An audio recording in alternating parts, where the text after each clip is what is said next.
Pois bem, meus amigos, há um pecado que se infiltrou na igreja como um ladrão na calada da noite. Ele entrou sem ser notado, sem ser desafiado e sem ser perturbado. Ele não grita, ele não veste a máscara do escândalo. Pelo contrário, ele caminha silenciosamente pelos bancos, esconde-se atrás de sorrisos religiosos e se disfarça com uma linguagem sagrada. Uma linguagem que todos nós conhecemos tão bem, e o seu efeito é devastador. Este é o pecado que cega os olhos dos justos, que endurece o coração dos fiéis e que rouba o poder de nossas orações, deixando-as vazias e sem vida. E ainda assim, Deus o vê. Ele o vê queimando em nossos corações, envenenando nossa adoração e entristecendo o seu espírito. A Bíblia nos diz, em Provérbios capítulo 6, estas 6 coisas o Senhor odeia, e a 7ª, a sua alma abomina um olhar altivo. Prestem atenção, este pecado não é apenas desaprovado. Ele é odiado pelo Todo-Poderoso. Foi este o pecado que fez Lúcifer cair do céu. O pecado que transformou anjos em demônios. O pecado que fez reinos desmoronarem, profetas chorarem e o Filho de Deus alertar com fogo em sua voz.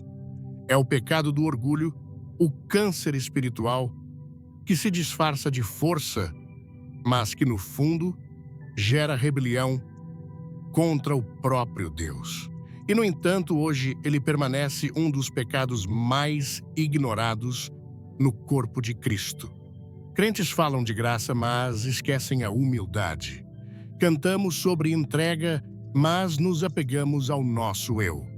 Declaramos a glória de Deus, mas secretamente no íntimo de nossa alma desejamos a nossa própria. Por isso, esta mensagem de hoje não é apenas um aviso, é um chamado.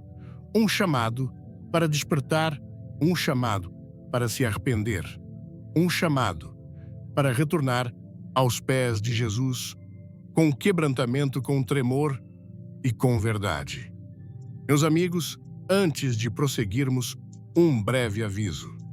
A verdade que compartilharei hoje pode incomodar, pode abalar suas estruturas. Se você está aqui buscando não apenas conforto, mas uma transformação real, simplesmente pressione o botão curtir como um sinal ao seu próprio coração de que você está aberto.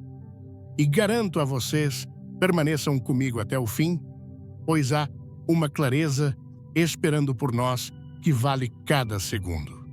É o pecado que cega os olhos dos justos, endurece os corações dos fiéis e rouba o poder das nossas orações. E, no entanto, Deus o vê. Ele o vê ardendo em nossos corações, envenenando nossa adoração e entristecendo o seu espírito.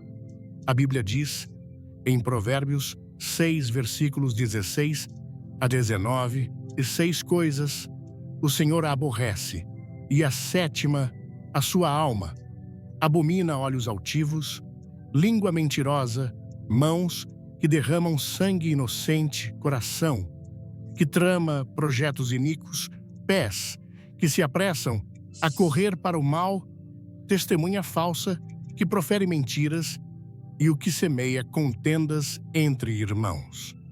Esse pecado não é apenas desaprovado, é odiado pelo Todo-Poderoso.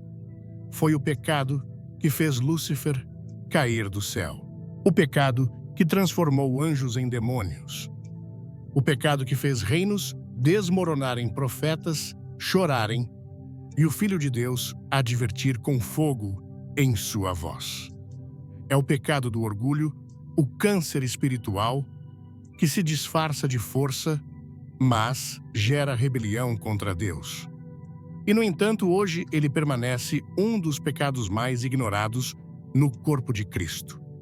Os crentes falam de graça, mas esquecem a humildade. Cantamos sobre rendição, mas nos apegamos ao ego. Declaramos a glória de Deus, mas secretamente ansiamos pela nossa própria. Esta mensagem hoje não é apenas um aviso, é um chamado. Um chamado para despertar, um chamado para se arrepender, um chamado para voltar aos pés de Jesus, com quebrantamento, com tremor, com verdade. Pois o que Deus não tolerará, Ele um dia exporá.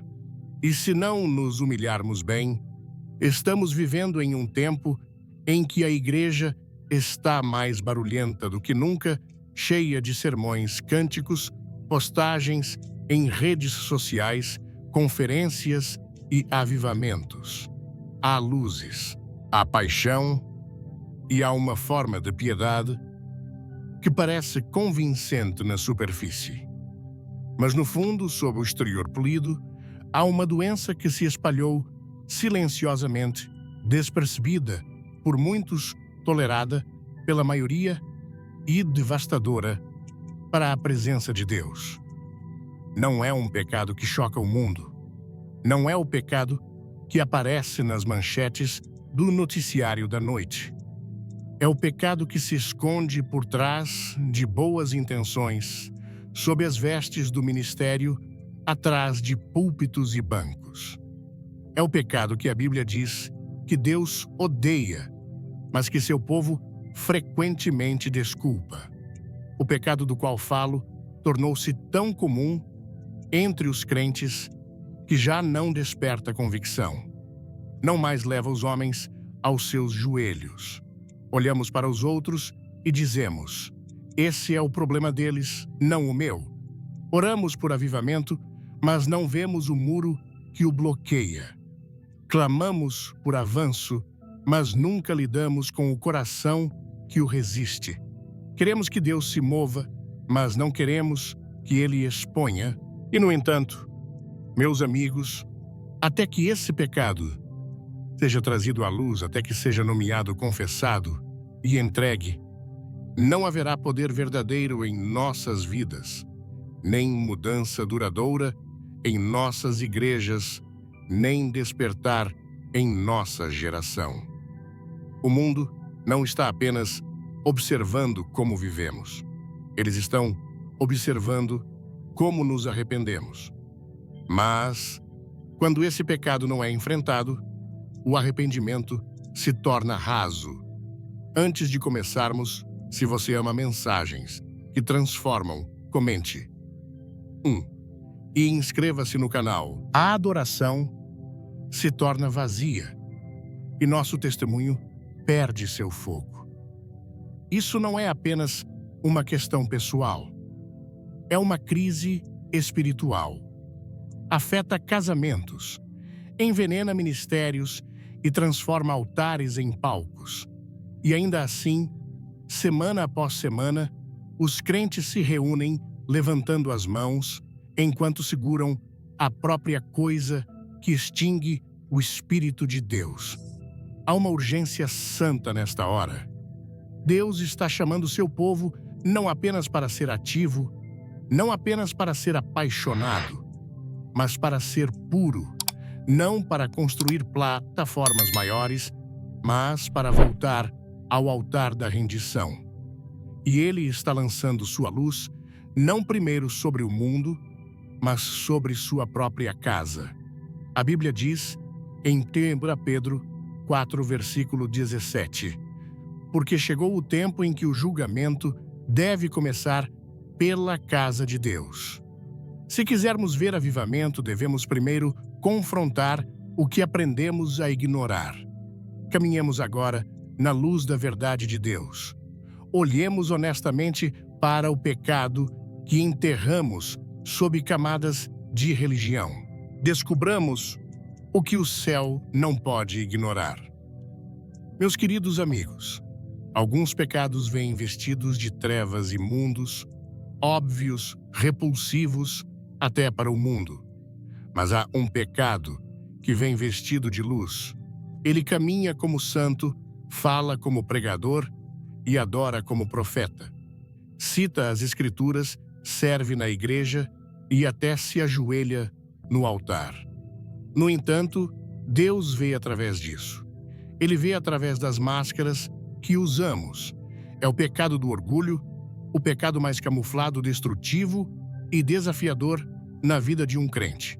E está escondido à vista de todos.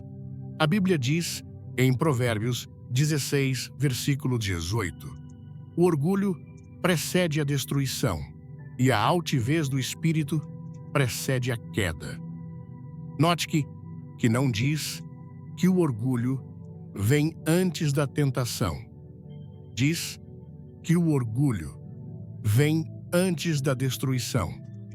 Veja, o orgulho não apenas prepara você para um tropeço. Ele o coloca em uma rota de colisão com o próprio Deus.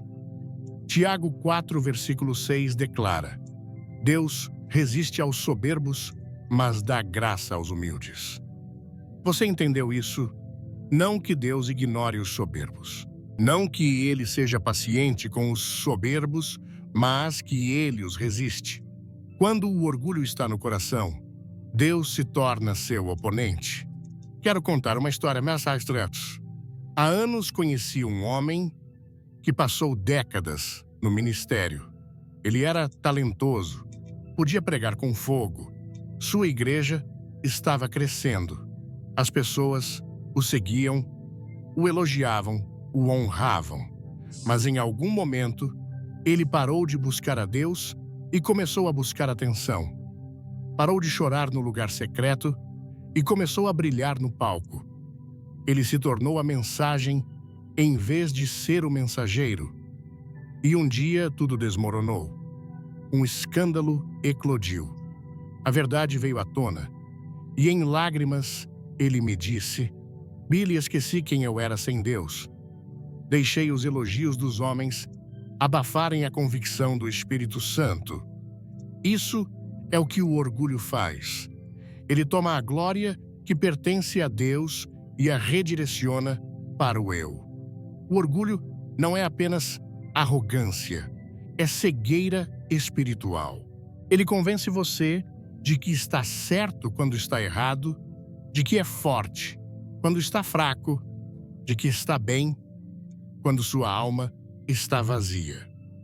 Jesus contou uma parábola em Lucas 18, versículos 9 a 14, sobre um fariseu e um publicano.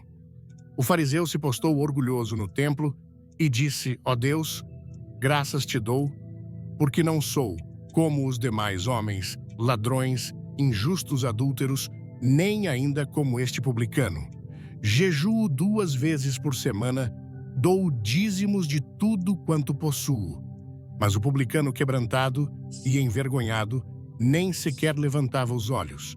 Ele simplesmente exclamou: Ó Deus, sê propício a mim, pecador. E Jesus disse: Digo-vos que este desceu justificado para sua casa e não aquele. E em toda a poderosa Israel, ele foi. Veja, o pecado do fariseu não estava em seus dízimos ou jejuns. Estava em seu orgulho. Ele usava a santidade como uma medalha de honra, em vez de uma vestimenta de graça. E há muitos hoje, sim, até em nossas igrejas, que parecem certos, que servem, que cantam, que pregam, mas no fundo caíram na armadilha do orgulho espiritual. Eles medem os outros por seus fracassos e a si mesmos por sua força. Clamam contra o pecado nas ruas, mas desculpam o pecado em seus corações. E Deus diz: não tolerarei isso. Não gostou? Tudo bem. Deixe um like para apoiar e assista até o final para uma surpresa especial. O pecado do orgulho foi o primeiro pecado nascido, não na terra, mas no céu. Ezequiel 28, versículos 12 a 17, fala de Lúcifer, o querubim, ungido, cheio de sabedoria e perfeito em beleza. Mas o versículo 17 diz: elevou-se o teu coração, por causa da tua formosura, corrompeste a tua sabedoria por causa do teu resplendor. O orgulho transformou um anjo em demônio. Não começou com adultério, assassinato ou roubo. Começou com a autoexaltação. Lúcifer disse: subirei, exaltarei, serei semelhante ao Altíssimo. 5 vezes ele disse: eu quero. Mas Deus disse: não, você não será. E ele foi expulso. Esse mesmo espírito não deixou a terra. Ele caminha por púlpitos e bancos. Aparece em como pensamos, como postamos, como falamos dos outros, como comparamos nossa justiça com o pecado de outra pessoa. É a voz que diz: não sou como eles. É o sussurro que diz: mereço mais. É a mentalidade que diz: Deus tem sorte de me ter. E embora os homens possam aplaudi-lo, Deus o despreza. Em Apocalipse 3, versículos 15 a 17, Jesus dirigiu-se à igreja em Laodiceia. Esta igreja disse: estou rico a adquirir riquezas e não preciso de nada. Mas Jesus respondeu: não sabes que és desgraçado, miserável, pobre, cego e nu? Você ouviu isso? Uma igreja cheia de confiança, mas vazia de realidade espiritual. Eles tinham sucesso, mas não rendição. Tinham prédios, mas não quebrantamento. Tinham atividades, mas não unção. Esse é o fruto do orgulho. Ele nos desconecta da presença de Deus enquanto nos convence de que ainda estamos próximos. Uma das maiores tragédias hoje é que aprendemos a fazer igreja sem precisar de Deus. Sabemos como estruturar um culto, como elaborar um sermão, como emocionar, mas onde está o tremor? Onde está o temor? Onde está o santo temor do Senhor?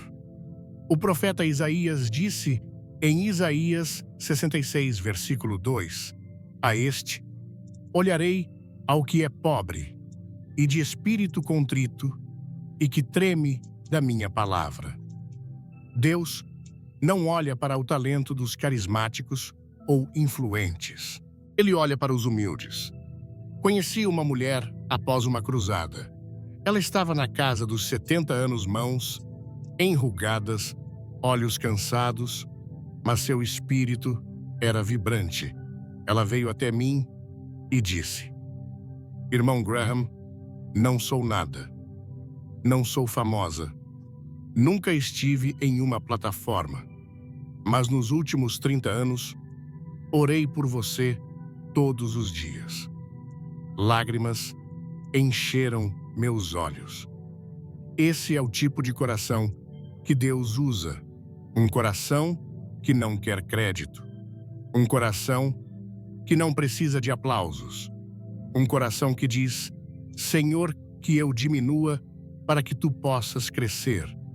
Jesus modelou isso perfeitamente. Filipenses 2, versículos 6 a 8 diz: sendo em forma de Deus, não teve por usurpação ser igual a Deus, mas a si mesmo se esvaziou, tomando a forma de servo, fazendo-se obediente até a morte e morte de cruz. Se alguém tinha o direito de se vangloriar, era Cristo. No entanto, ele escolheu a humildade. Ele escolheu a manjedoura, a cruz, o túmulo. E ele nos chama a seguir esse mesmo caminho. O orgulho usa muitos disfarces. Às vezes parece confiança, outras vezes parece ofensa. Às vezes fala com ousadia, outras vezes permanece em silêncio por medo de ser exposto. Mas seja alto ou baixo, o orgulho sempre coloca o eu no trono. E enquanto o eu estiver no trono, Cristo não pode estar. A igreja deve despertar para essa verdade não apenas para confrontar o pecado do mundo, mas para se arrepender do seu próprio. Precisamos parar de olhar para os pecadores e dizer que eles precisam mudar e começar a olhar no espelho e dizer: Deus, sonda-me. Davi, um homem segundo o coração de Deus, exclamou em Salmos 139, versículos 23 e 24: Sonda-me, ó Deus, e conhece o meu coração. Prova-me e conhece os meus pensamentos. Vê se há em mim algum caminho mau e guia-me pelo caminho eterno. Essa é a oração dos humildes. Esse é o coração que Deus não desprezará. Não somos chamados a construir reinos para nós mesmos. Não somos chamados a elevar nossos nomes, nossas plataformas ou nossos ministérios. Somos chamados a exaltar Jesus. E apenas os quebrantados podem fazer isso verdadeiramente. Os orgulhosos buscam ser vistos. Os humildes buscam vê-lo. Os orgulhosos performam. Os humildes adoram. Os orgulhosos planejam. Os humildes se rendem. E é somente quando o orgulho é derrubado que o avivamento pode ser construído. Vejamos agora mais de perto como o espírito do orgulho infecta até os mais espirituais entre nós. Como ele se infiltra em nossa adoração, nosso serviço, nossos relacionamentos e nosso pensamento. E como Deus, em sua misericórdia, ainda nos chama de volta. Meus amigos, uma das maiores tragédias na igreja hoje não é o que está acontecendo no mundo, é o que está acontecendo atrás do púlpito. Esperamos orgulho na política. Esperamos isso no entretenimento. Esperamos isso nos negócios. Mas orgulho no púlpito, orgulho na casa de Deus, isso é algo perigoso. E, no entanto, é mais comum do que muitos querem admitir. A plataforma que foi destinada a exaltar Cristo em muitos lugares tornou-se um palco para exaltar o eu. Quer mais conteúdo que toca o coração? Clique em inscrever-se e ative o sininho agora. A palavra de Deus diz em 1 Pedro 5, versículo 5: Deus resiste aos soberbos e dá graça aos humildes. Não diz que Deus resiste primeiro ao assassino, ao mentiroso, ou mesmo ao adúltero. Não diz que Deus resiste aos soberbos. E quando esse orgulho entra no púlpito, o céu não fica apenas em silêncio. O céu reage. Deus não compartilhará a sua glória. Deus não ungirá a carne. E Deus não capacitará o orgulho. Agora você pode perguntar: irmão Graham, como um pregador pode ser orgulhoso? Pregar não é santo. O ministério não é sagrado. Sim, é. Mas Satanás não se importa se você prega, desde que você o faça em sua própria força. O diabo não tem medo de sermões. Ele tem medo de rendição. E se o homem atrás do púlpito não está mais quebrantado diante do Senhor, então esse púlpito se torna um monumento ao eu, em vez de um altar de sacrifício. Há um relato sério em 2 Crônicas 26 sobre um rei chamado Uzias. Ele era jovem quando começou a reinar. E as Escrituras dizem: enquanto buscou ao Senhor Deus, o fez prosperar. Ele construiu cidades, liderou exércitos, tornou-se forte. Mas então, o versículo 16 diz: mas quando se tornou forte, seu coração se elevou para a sua destruição. Uzias, em seu orgulho, entrou no templo para oferecer incenso, algo que apenas os sacerdotes podiam fazer. Quando os sacerdotes tentaram impedi-lo, ele ficou furioso. E naquele momento, Deus o feriu com lepra. Isso é o que o orgulho faz. Ele faz você acreditar que sua força lhe dá licença para fazer o que apenas o Espírito pode autorizar. Eu vi isso com meus próprios olhos. Homens que começaram bem cheios do Espírito, vivendo em humildade, até que as multidões cresceram, as ofertas aumentaram e a influência se expandiu. E de repente a oração tornou-se opcional. O conselho foi ignorado. A responsabilidade foi ressentida. Eles acreditavam que os aplausos eram evidência de unção. Mas, amigos, aplausos não são a voz de Deus. Só porque as pessoas estão gritando, não significa que o céu está falando. Um homem pode ter milhares ouvindo e ainda ser rejeitado por Deus. No livro de Atos 12, o rei Herodes fez um discurso público. As pessoas gritaram: é a voz de um Deus e não de um homem. E a Bíblia diz: imediatamente um anjo do Senhor o feriu, porque não deu glória a Deus. Ele foi comido por vermes e morreu. Por quê? Porque Deus não permitirá que sua glória seja roubada, nem no governo, nem na igreja. Você pode ter um título, pode ter um ministério, pode usar um colarinho ou segurar um microfone. Mas se seu coração está elevado em orgulho, Deus se opõe a você. Não passivamente, não indiferentemente, ativamente, intencionalmente. Deus resiste aos soberbos. E essa resistência pode parecer um ministério secando uma porta, se fechando, um espírito perdendo seu poder.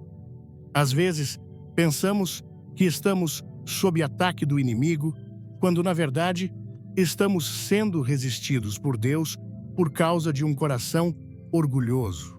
Lembro-me de pregar em uma pequena igreja nas colinas do sul da Carolina do Norte. Não era um prédio sofisticado, sem vitrais, sem luzes brilhantes, mas a presença de Deus era tão forte naquele pequeno santuário. Perguntei ao pastor depois qual é o segredo. Ele disse: Billy, sou apenas um homem moribundo pregando para pessoas moribundas. Não tenho nada se ele não aparecer. Esse é o tipo de espírito que Deus usa. Um homem que sabe que não é nada sem o Espírito de Deus. E agora, voltamos ao que acontece quando o orgulho não é confrontado. Quando é permitido apodrecer silenciosamente, ele leva a uma queda devastadora, uma queda que ninguém vê chegando.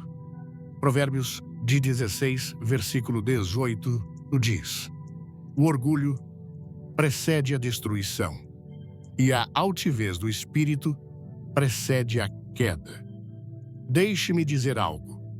O orgulho cega você, entorpece você para os avisos do espírito, convence você de que as regras não se aplicam mais a você. E antes que perceba, a queda vem. E quando vem, não é gentil. Não é gradual, é repentina, é violenta e deixa para trás um rastro de corações partidos. Conheci um líder de louvor, uma vez talentoso. Além da conta, sua voz podia levar uma multidão às lágrimas. Mas em algum momento ele começou a desejar mais o holofote do que o Salvador. Parou de orar, parou de ouvir, parou de se arrepender. Um dia, tudo desmoronou. Um fracasso moral foi exposto. Uma família despedaçada. Uma congregação ferida. Ele me disse em quebrantamento: nunca vi isso chegar. Pensei que estava bem. Isso é o que o orgulho faz. Ele dá uma falsa sensação de segurança logo antes de quebrar você. A coisa mais assustadora sobre o orgulho é que ele cresce melhor no solo da bênção. Quanto mais Deus dá, mais tentados somos a tomar crédito. Antes de tudo, compartilhe este vídeo com alguém que precisa ouvir esta mensagem hoje. Quanto mais ele abre portas, mais pensamos que é por causa do nosso talento. Por isso, Moisés advertiu o povo em Deuteronômio 8, versículos 17 e 18. E não digas no teu coração, a minha força e o poder da minha mão me adquiriram estas riquezas. Antes te lembrarás do Senhor teu Deus, porque é Ele que te dá força para adquirires riquezas. Moisés sabia que a prosperidade sem humildade leva à destruição. E aqui está a verdade. A queda nem sempre acontece publicamente. Algumas quedas são silenciosas. A queda é por dentro, seguindo os movimentos, esperando que ninguém perceba. Como no verão, você não vê água. Você vê materiais ainda cantando, ainda liderando, mas por dentro está perdido em decadência. Você está caindo. Mesmo o mais alto não importa. Você saberá. Por isso, Jesus advertiu a igreja em Éfeso, em Apocalipse 2, versículos 2 a 5. Conheço as tuas obras e que não podes suportar os maus. Contudo, tenho contra ti que deixaste o teu primeiro amor. Arrepende-te, ou virei a ti rapidamente e removerei o teu candelabro. Eles estavam ocupados, ativos, cheios de boas obras, mas haviam caído no lugar que mais importava, seu amor por Jesus. E ele disse, arrepende-te, ou virei a ti rapidamente e removerei o teu candelabro. Há uma árvore antiga nas montanhas da Carolina do Norte que parece forte por fora, alta, larga, inabalável pelo vento. Mas por dentro, o cerne está apodrecendo. Cupins comeram sua força. Uma tempestade, um forte vento, e aquela árvore cairá. Isso é o que o orgulho faz. Ele consome a vida interior, esvazia a alma. E quando a tempestade vem, quando a tentação bate, ou o fracasso atinge, não há força para resistir. Mas deixe-me dizer, meus amigos, ainda há esperança. Deus nos adverte, não para nos envergonhar, mas para nos salvar. Ele nos convence, não para nos destruir, mas para nos libertar. Se você sentiu o orgulho se infiltrando, se começou a se afastar do lugar secreto, se começou a pensar mais em sua reputação do que na glória dele, então, este é o seu momento de retornar. Não amanhã, não, na próxima semana agora.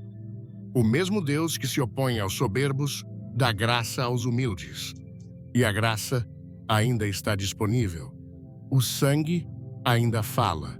O assento da misericórdia não está fechado. Os braços do Pai ainda estão abertos. A queda não precisa ser final. O colapso não precisa ser completo. Mas devemos nos humilhar. Devemos nos abaixar. Devemos dobrar nossos joelhos e nossos corações.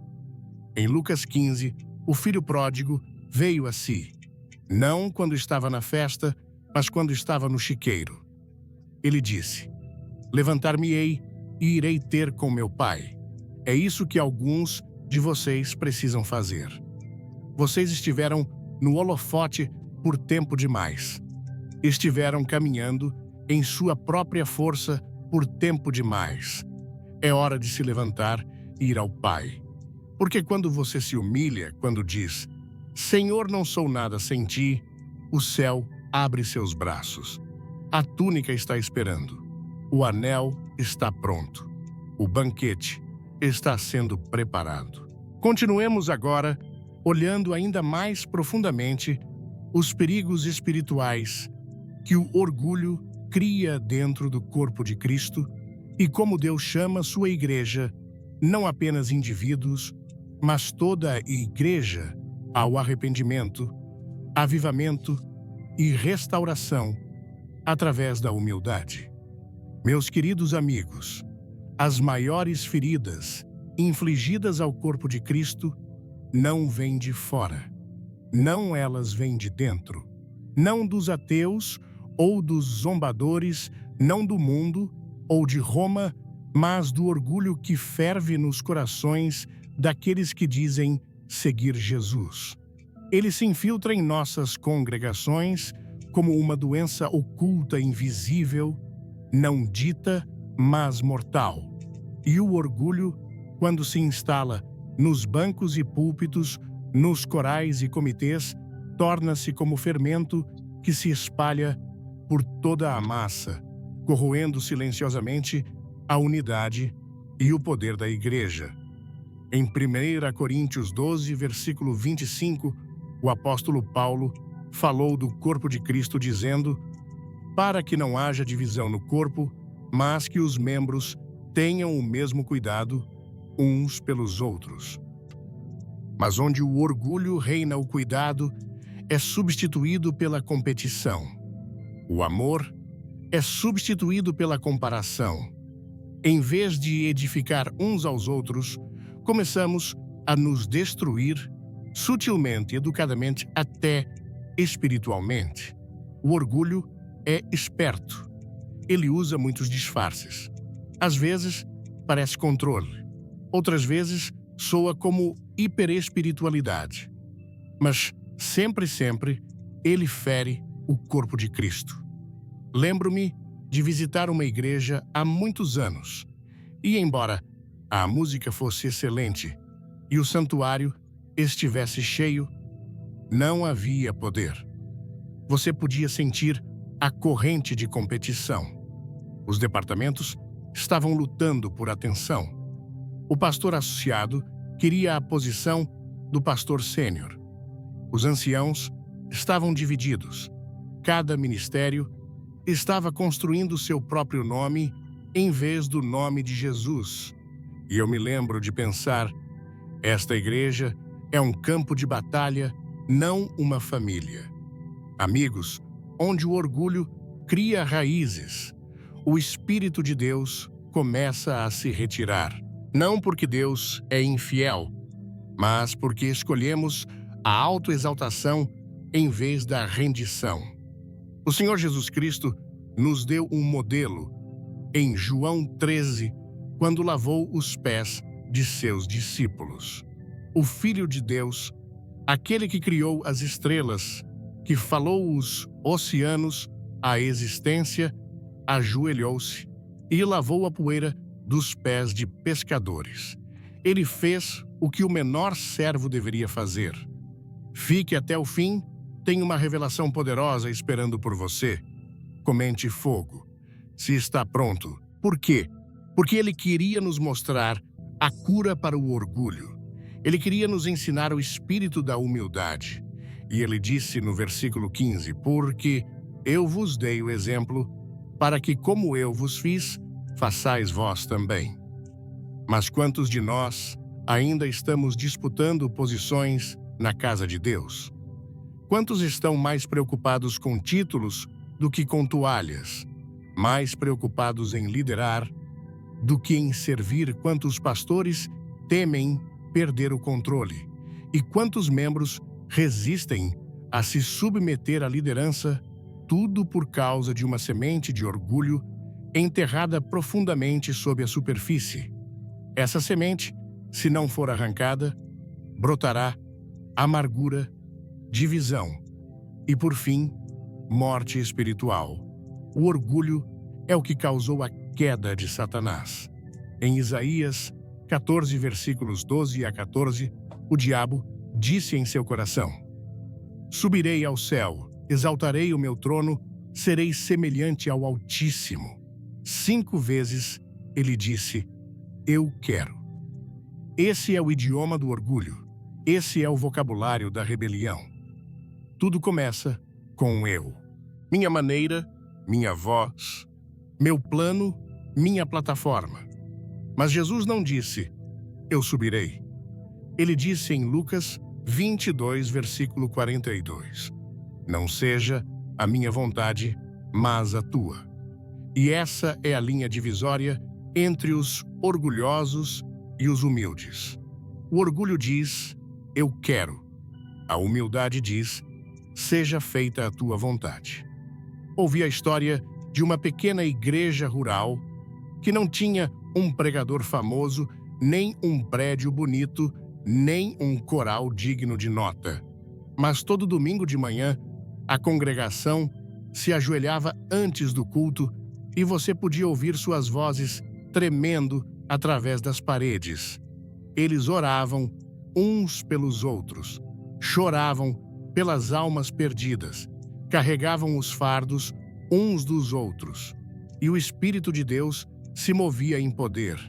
Curas aconteciam, casamentos eram restaurados.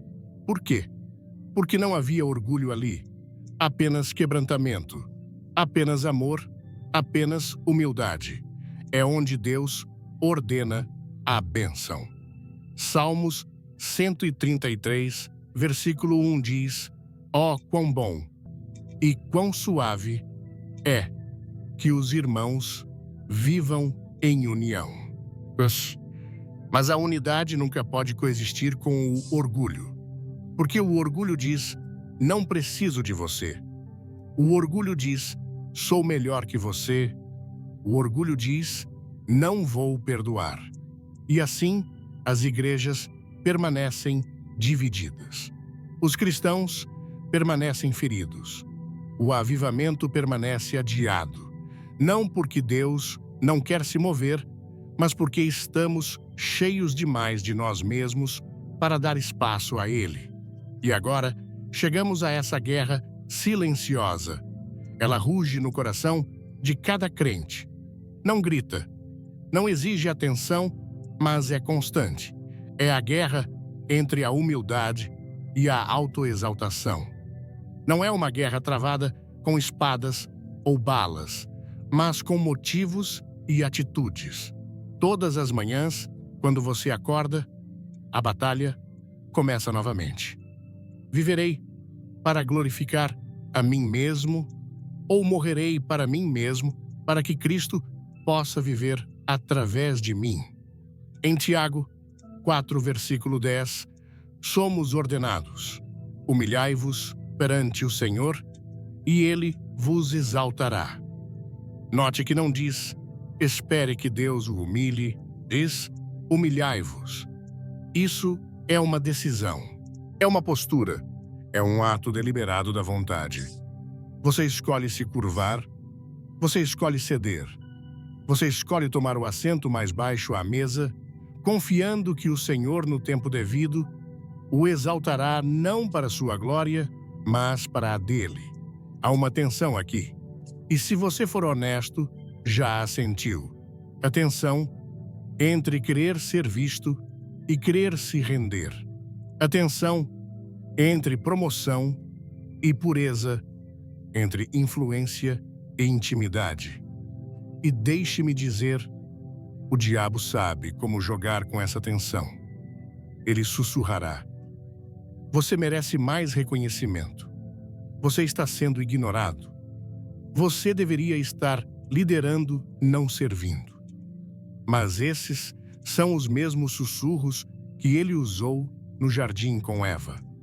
Deus sabe que no dia em que comerdes disso, sereis como deuses.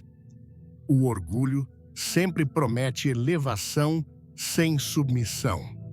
Mas o caminho de Deus é o oposto. Jesus contou uma parábola em Lucas 18, versículos 10 a 14, sobre dois homens que foram ao templo orar. Um era fariseu, orgulhoso e autoconfiante. Ele orou consigo mesmo, dizendo: ó Deus, graças te dou, porque não sou como os demais homens. O outro era um publicano que nem conseguia levantar os olhos para o céu. Ele batia no peito e exclamava: Ó Deus, sê propício a mim, pecador. E Jesus disse: Este desceu justificado para sua casa, e não aquele, porque todo o que se exalta será humilhado, e o que se humilha será exaltado. Essa é a essência da batalha. Você será o fariseu ou o publicano. Você se justificará ou implorará por misericórdia. Você exaltará seu nome ou o dele. A guerra é silenciosa, mas suas consequências são eternas. Lembro-me de um jovem evangelista talentoso e apaixonado. Ele podia pregar com tanto fervor que as paredes tremiam. As pessoas vinham em multidões, mas algo começou a mudar. Ele começou a exigir mais honra, mais atenção. Lentamente, seus sermões mudaram da cruz para a inteligência. Um dia, ele caiu moralmente, publicamente, tragicamente.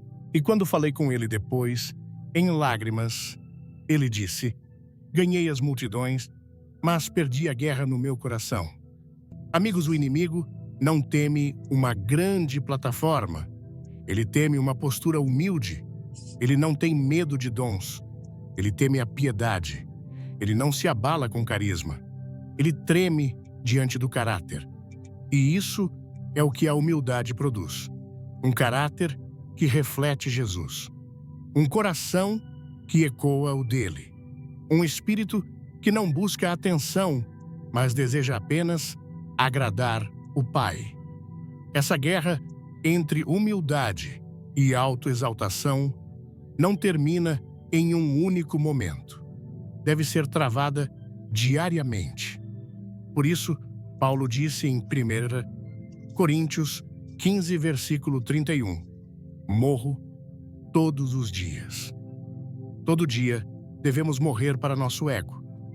Todo dia devemos depor nossas coroas. Todo dia devemos crucificar a carne para que o Espírito possa reinar. E quando fazemos, algo começa a mudar. Não apenas em nossas vidas, mas em nossas igrejas, em nossas famílias, em nossa comunidade. Onde a humildade está presente, a cura flui.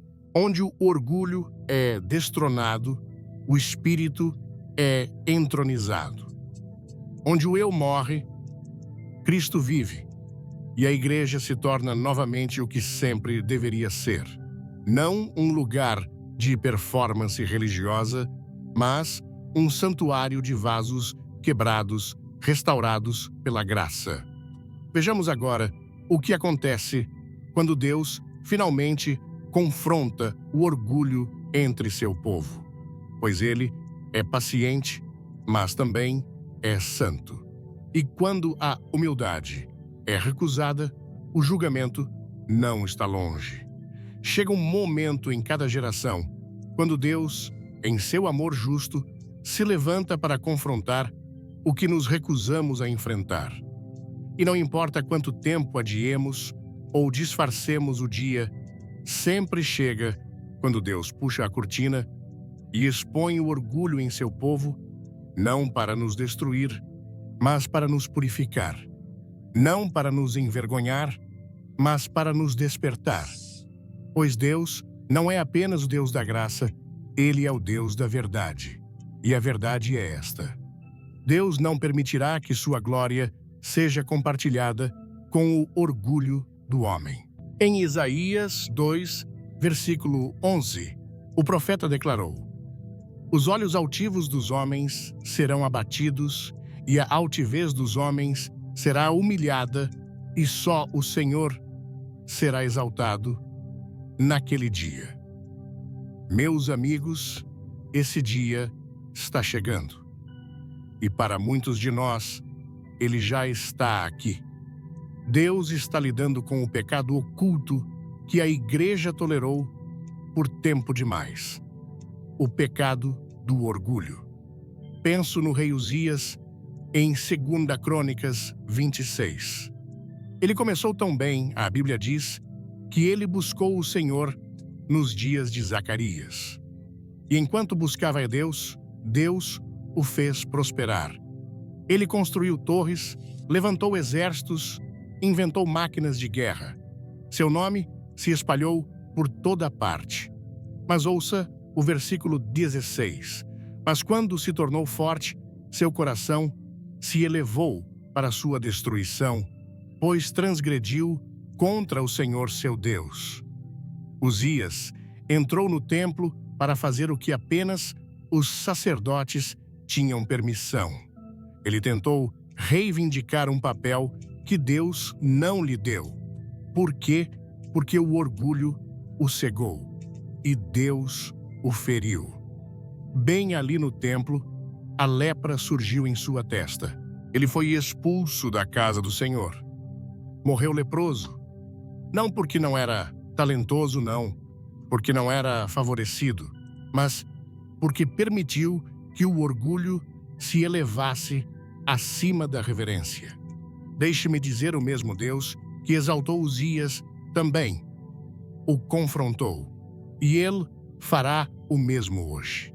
Quando os pastores começam a acreditar que a igreja pertence a eles em vez de a Cristo Deus, os confrontará. Quando os ministérios se tornam plataformas para o ego, em vez de altares para o sacrifício, Deus intervirá. Quando os crentes se preocupam mais com aplausos do que com arrependimento, Deus falará. Às vezes em sussurros, às vezes através de crises, mas sempre em misericórdia. Há alguns anos, um líder cristão conhecido caiu em desgraça. Seu ministério alcançava milhões. Suas palavras tinham peso. Mas nos bastidores, o orgulho havia criado raízes. A responsabilidade foi rejeitada. A correção foi descartada. E quando a queda veio, não foi apenas um homem que foi ferido. Foi o testemunho do Evangelho. Sentei-me com ele no silêncio após o ocorrido e, com lágrimas nos olhos, ele disse: Billy, parei de ouvir a voz de Deus porque gostava demais do som da minha própria. Amigos, que isso seja um aviso para todos nós. O orgulho nos ensurdece ao Espírito Santo, nos torna inensináveis, nos isola da verdade e, eventualmente, nos isola da presença de Deus. Por isso, Tiago 4, versículo 6 diz: Deus resiste aos soberbos, mas dá graça aos humildes. Pense nisso. Deus resiste aos soberbos. Isso significa que ele se coloca contra eles. Não importa quão eloquentes sejam seus sermões. Não importa quantos seguidores você tenha. Se o orgulho governa seu coração, você não está apenas distante de Deus. Você é oposto por ele. Mas agora, voltemos à gloriosa esperança, a humildade que Deus sempre honrará. Se o orgulho traz resistência à humildade, traz avivamento. Se o orgulho fecha o céu, a humildade o abre. E não há pecado tão escuro, nenhum coração tão frio, nenhuma queda tão profunda, que a humildade não possa trazer de volta a comunhão com o Pai. Deus é atraído pela humildade, como o fogo é atraído pelo oxigênio. Ele não pode ignorar um coração humilde. Em 2 Crônicas 7, versículo 14, o Senhor diz: Se o meu povo, que se chama pelo meu nome, se humilhar e orar, e buscar a minha face, e se converter dos seus maus caminhos, então eu ouvirei dos céus, perdoarei os seus pecados e sararei a sua terra. Essa é a humildade que Deus está esperando. Penso na história de Manassés. Ele foi um dos reis mais ímpios da história de Israel. Praticou feitiçaria, encheu Jerusalém com sangue inocente, até colocou ídolos na casa do Senhor. Mas quando foi levado cativo, jogado em uma prisão estrangeira, humilhado e quebrantado, a Bíblia diz, em 2 Crônicas 33, versículos 12 e 13, e estando ele angustiado, suplicou ao Senhor seu Deus e se humilhou muito perante o Deus de seus pais. E orou a ele, e Deus se deixou encontrar por ele, ouviu a sua súplica e o trouxe novamente a Jerusalém. Não é incrível? Até Manassés, o idólatra, o assassino, o rebelde, foi restaurado quando se humilhou. Esse é o tipo de misericórdia que Deus tem. Esse é o tipo de restauração que a humildade traz. Lembro-me de um avivamento em uma pequena cidade. Não começou com um sermão. Não começou com um coral. Começou quando um homem se levantou no meio do culto tremendo, sob convicção, e confessou: estive amargurado por anos contra um irmão nesta igreja. Aquele momento de humildade abriu as comportas. As pessoas começaram a chorar, orar, reconciliar-se. Foi como se o céu tivesse se aberto. Por quê? Porque quando o orgulho saiu da sala, o Espírito Santo entrou. Jesus mesmo ensinou em Mateus 23, versículo 12. Quem se exaltar será humilhado, e quem se humilhar será exaltado. Isso não é apenas um princípio, é uma promessa. Deus honra os humildes. Ele eleva os humildes. Ele coroa os mansos com favor. E o maior exemplo é Jesus Cristo. Em Filipenses 2, versículos 5 a 9, lemos que, embora estivesse na forma de Deus, ele se esvaziou, tomou a forma de servo, humilhou-se até a morte e morte de cruz. E o que aconteceu?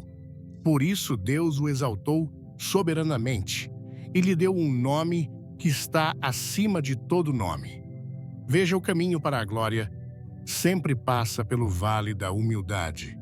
Quero falar a todo coração que se sente quebrado, negligenciado ou esquecido. Humilhe-se diante de Deus. Ele o vê.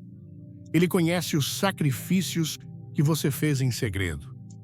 Ele ouve as orações que você orou em particular. O mundo pode não aplaudir a humildade, mas o céu sempre o faz. E no devido tempo, Deus o exaltará. Há um poder silencioso na humildade. Não precisa se anunciar. Não precisa exigir atenção.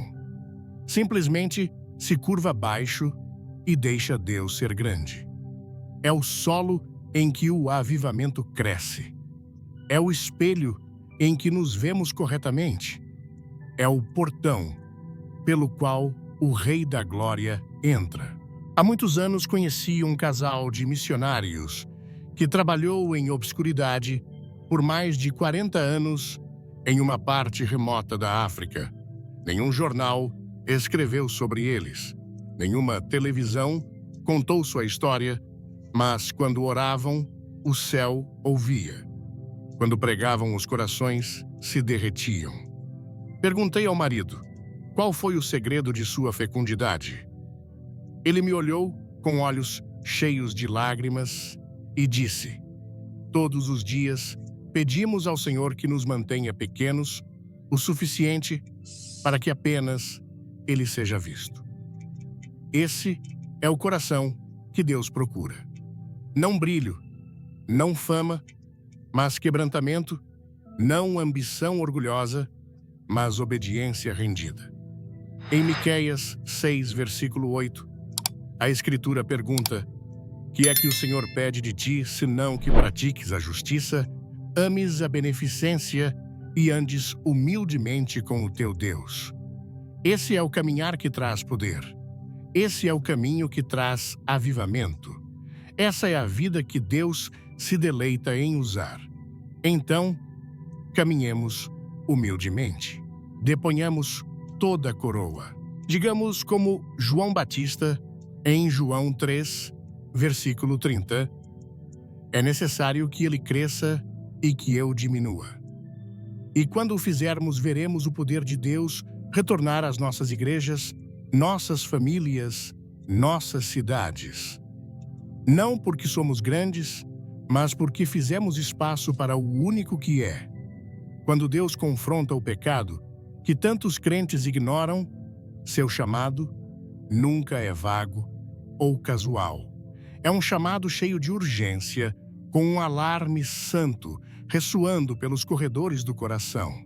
As Escrituras são claras. O arrependimento não é opcional. É o próprio portão para a salvação, restauração e comunhão eterna com Deus. Ignorar esse chamado é caminhar na beira do desastre. Em Atos 3, versículo 19, o apóstolo Pedro declara: Arrependei-vos, pois, e convertei-vos para que sejam apagados os vossos pecados e venham assim os tempos de refrigério pela presença do Senhor. Note a promessa ligada ao arrependimento, os tempos de refrigério do próprio Senhor. Isso não é mero ritual ou formalidade. É o ponto de virada divino na vida do crente. É onde as cadeias se quebram, a cura começa e a nova vida flui. No entanto, quantas vezes os crentes se contentam com uma confissão superficial, uma oração rápida, dita apressadamente, enquanto o coração permanece inalterado? Quantos se acomodam confortavelmente em seu pecado, racionalizando-o, desculpando-o, até defendendo-o, enquanto o Espírito Santo se entristece e espera? Esse é o perigo do pecado de que falamos hoje. Ele nos cega para nossa necessidade, endurece nossos corações e silencia a voz mansa e suave de Deus. Lembro-me de ouvir a história de um homem que vivia em uma cidade próspera, cercado por riqueza e conforto. No entanto, sua alma estava inquieta. Ele frequentava a igreja, cantava a igreja todos os domingos, cantava os hinos e dava generosamente, mas guardava amargura contra um irmão que o havia prejudicado anos antes. Ele justificava isso alegando que havia perdoado, mas na verdade a ferida apodrecia profundamente em seu coração. Uma noite, em um momento de solidão, o Espírito de Deus o confrontou com a palavra arrependa-se. Não era sobre um grande pecado, pelo menos não um que fosse óbvio, mas sobre um coração que se recusava a se render completamente. Naquela noite, lágrimas rolaram, cadeias se quebraram e sua alma foi renovada. Esse é o poder do verdadeiro arrependimento. A Bíblia pinta o arrependimento não apenas como um afastamento do pecado, mas também como um voltar-se para Deus com todo o coração. É uma mudança radical, uma metanoia, uma reorientação completa da alma. Jeremias 24, versículo 7 diz: Dar-lhes-ei coração, para que me conheçam, que eu sou o Senhor. E eles serão o meu povo, e eu serei o seu Deus. Deus deseja um povo que o conheça intimamente, e esse conhecimento começa com o arrependimento. Mas o arrependimento não é um evento único, é uma necessidade diária. O apóstolo João adverte em 1 João 1, versículo 9. Se confessarmos os nossos pecados, Ele é fiel e justo para nos perdoar os pecados e nos purificar de toda injustiça. Note a promessa, a purificação, que segue a confissão. Essa purificação restaura a comunhão, renova o espírito e reabre a porta da comunhão com Deus. Sem arrependimento, o pecado endurece o coração como pedra, cega os olhos e ensurdece os ouvidos. E isso leva à morte espiritual. A Bíblia chama isso de o salário do pecado é a morte. Romanos 6, versículo 23. Não apenas a morte física, mas a separação eterna do Deus que nos criou em amor. Mas há uma esperança mais brilhante. Pois o desejo de Deus não é a destruição, mas a restauração. Ele nos chama das trevas para a sua luz maravilhosa. 1 Pedro 2, versículo 9. E isso nos leva à próxima verdade. Caminhar na luz, o caminho da verdadeira santidade.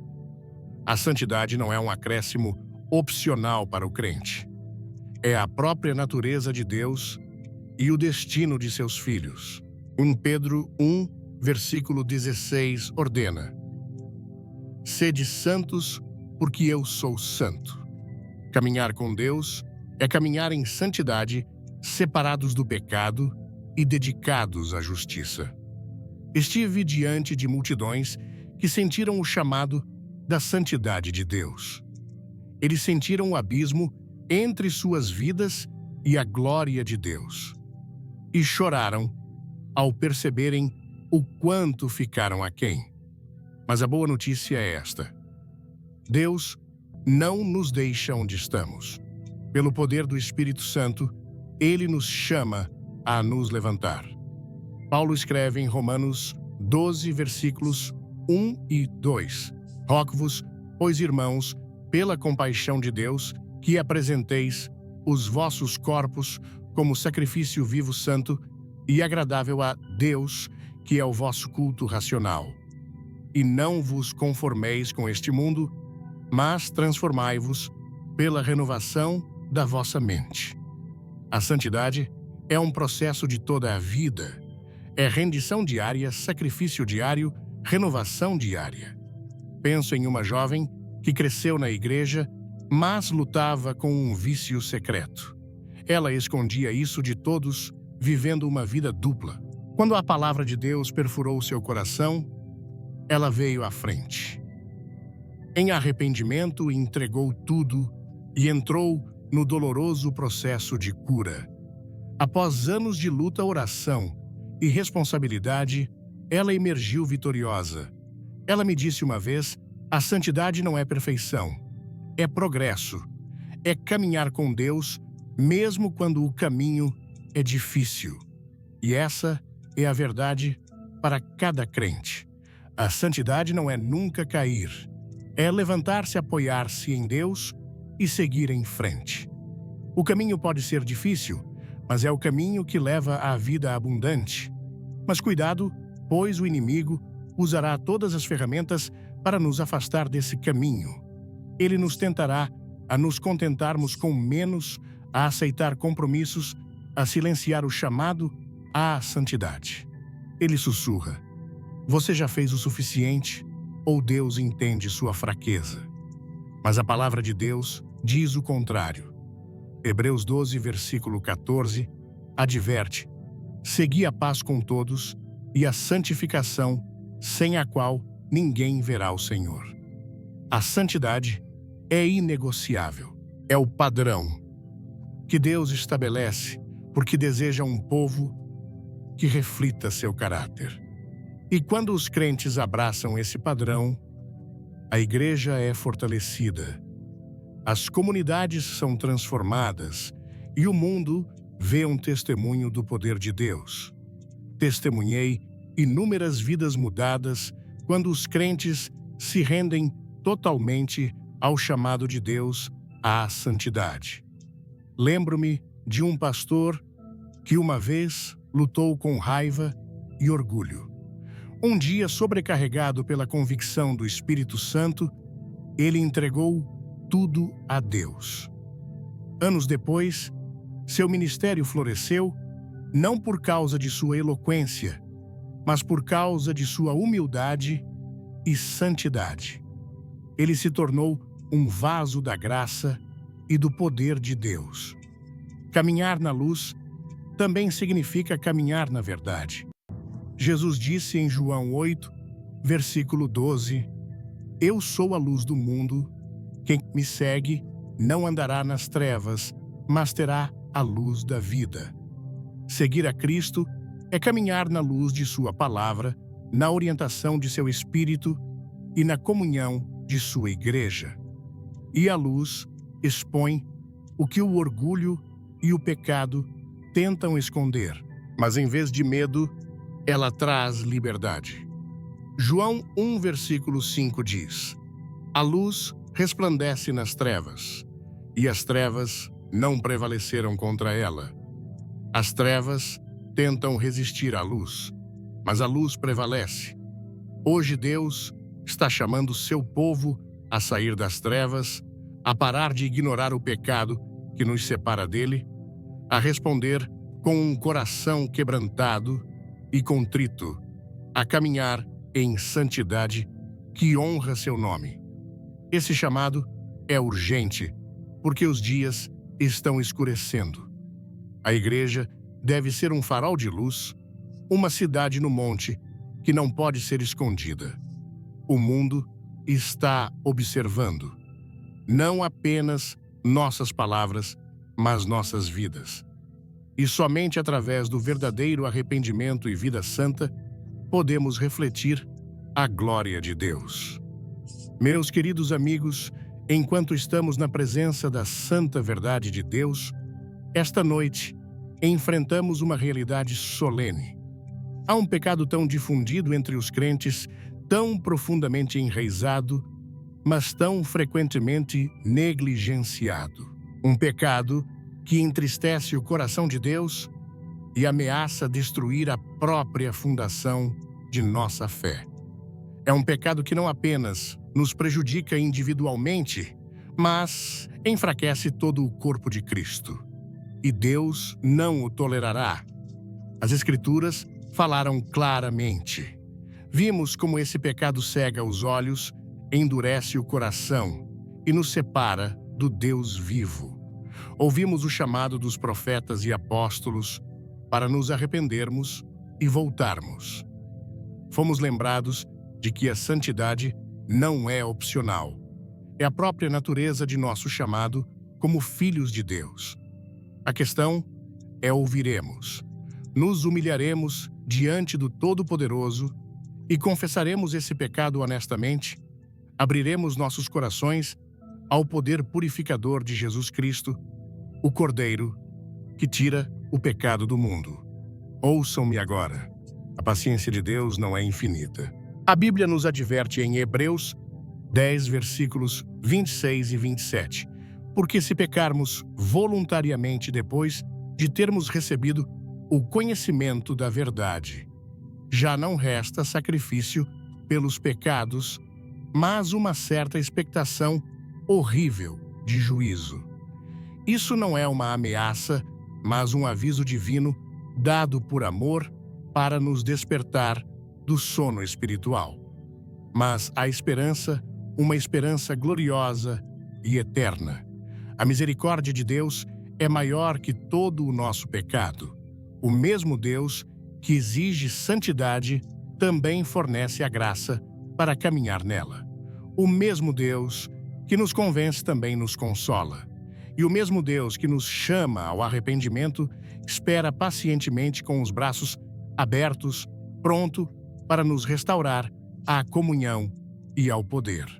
Meus queridos amigos, ao chegarmos ao final desta jornada, juntos nós nos encontramos na presença solene da verdade de Deus. Fomos confrontados com uma realidade inescapável.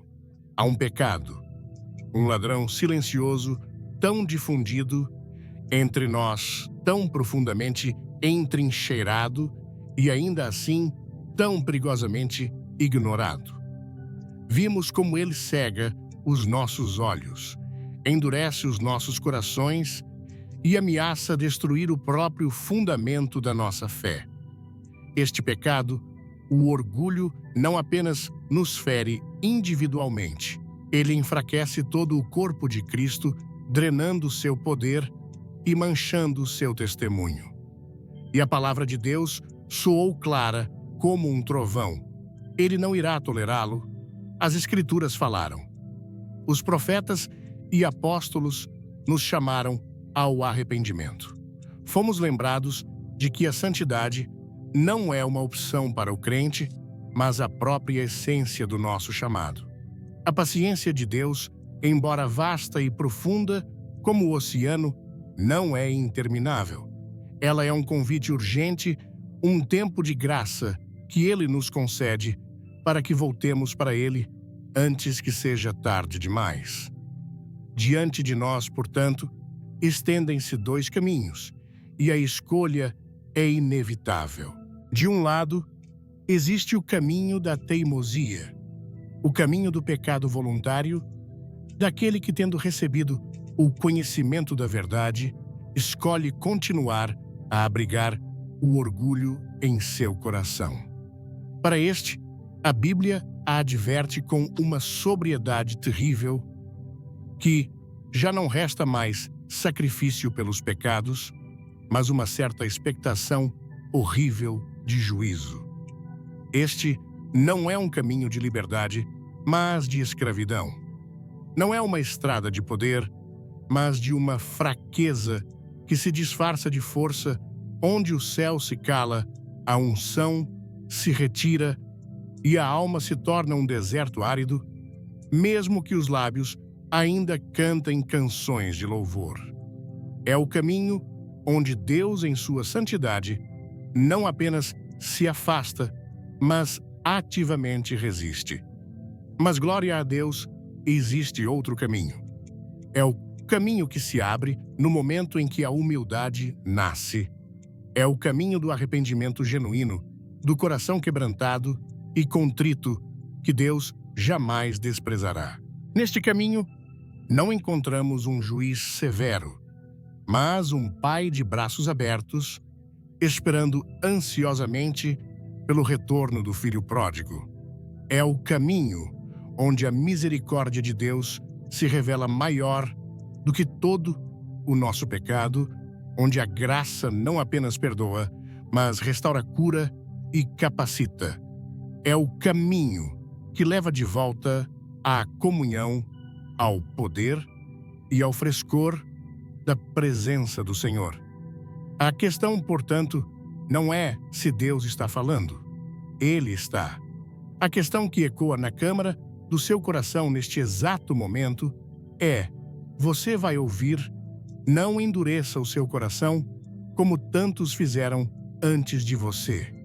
Não adie a decisão mais importante da sua vida. Deixe que este momento seja um ponto de virada, uma linha divisória na história da sua alma. A escolha é sua e é para agora. Você continuará a viver com este pecado escondido em seu coração, permitindo que ele sufoque sua vida espiritual e o afaste do Deus vivo. Você continuará a performar uma religiosidade vazia enquanto sua alma definha. Ou você, neste exato instante, se colocará de pé diante de Deus em toda a sua fraqueza e necessidade e clamará do fundo do seu ser: Senhor, eu me arrependo. Lava-me, purifica-me, torna-me santo, usa-me para a tua glória. Não espere por um amanhã que não lhe foi prometido. O céu está esperando pela sua resposta. Imagine por um momento o que pode acontecer se você e se todos nós escolhermos o caminho da humildade. Imagine uma igreja purificada, renovada e vibrante com o poder de Cristo. Imagine um povo cujo testemunho não está em suas palavras eloquentes ou em seus grandes feitos, mas na beleza radiante de um caráter que reflete Jesus. O mundo não precisa de mais cristãos arrogantes. Ele anseia por ver a luz de Cristo brilhando através de vasos quebrados e humildes. Sua família precisa de você puro. Sua cidade precisa que sua luz brilhe nestes dias de trevas. A Igreja precisa de você vivo e incendiado pelo Espírito Santo. Que o Deus Todo-Poderoso, o mesmo Deus que se opõe ao orgulhoso, mas que derrama sua graça sobre o humilde, lhe conceda agora a coragem para atender a este chamado. Que possamos nos levantar juntos, arrependidos, renovados e prontos para caminhar na plenitude da vontade de Deus. Pois somente então poderemos ser o povo que Ele nos chamou para ser santos, separados e vitoriosos através de Jesus Cristo, nosso Senhor. Amém.